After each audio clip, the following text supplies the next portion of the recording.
What is up, YouTube, and welcome back to the second week of this block of long paused Romanian deadlifts.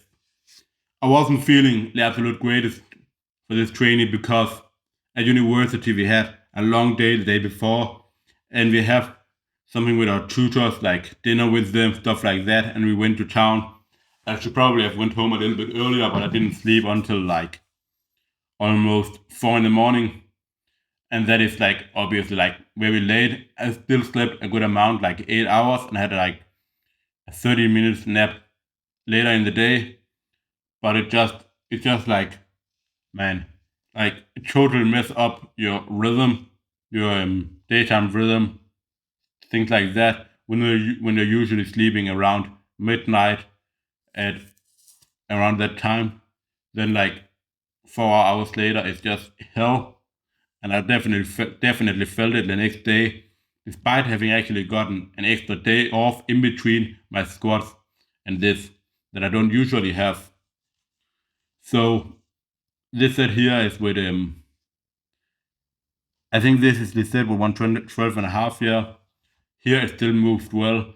I was really paying attention to the pauses here, making sure they were all between 2 and 3 seconds. And it's honestly just like hell. Like this exercise like this, it just doesn't get easier at all. That's the thing. Like, and especially when you're using so much range of motion, it just like hell. So this is the set with 127 and a half. And on camera it looks fine, it looks smooth and it looks crisp. But like for the last like 2 reps, I was starting to feel it more than I would have hoped to. And it definitely shows me that I need to make sure I don't go out and mess up my day rhythm the night before, because it's just like absolutely fucked up. But that's how it is sometimes, man. It still looks good here. You can see that on the way down, it's really slow, and then on the way up, it moves extremely fast. So here's the last rep, and my back actually looks fine, and the speed also looks good. But I was definitely feeling it, and I don't think I had more than 2 reps left in me, because even standing at the top was a hard task at that point. Then I did dumbbell presses, and I mistakenly did them after the one arm pull downs. So I was feeling that a little bit. But overall, I'm extremely happy with how this turned out, especially considering that this first set here, 9 reps, felt like a little bit of a struggle. But I managed to get through the next 2 sets of 9 and then a set of 8 for a volume PR in total. It might have taken a little bit out of my chest. I was feeling it the day after, but I should be well recovered today for the bench press. I was really focusing on getting deep, especially on this last set here. I was getting extremely deep. And what I was really thinking about was, no, actually, it was this set here, I was getting even deeper.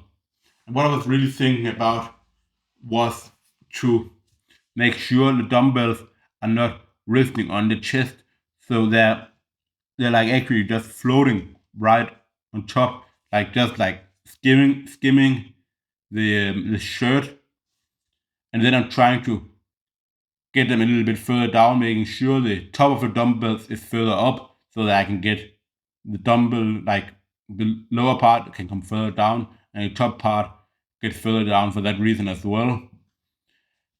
And then the other thing that I'm thinking about when I'm doing them is to get them as wide as I possibly can, when still like keeping them in a reasonable distance that makes it a dumbbell press.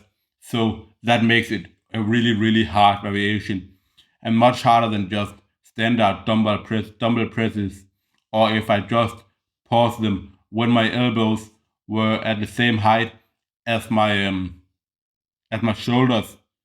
This here pretty much like doubles the distance almost.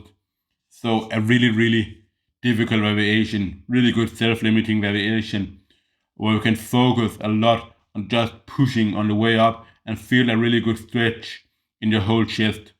Lastly, I did some single arm extensions here, and I would have hoped that I had another what do you call it, like handle grip. They don't have like iron grips here. They have this very thick one, which, for example, for one arm pull downs, is not the greatest at all. Which was why I also had to use straps for that, which I'm not usually doing. But that grip is so bad, and it also like rotating. So I had to do that to be able to get some kind of decent leg actuation going.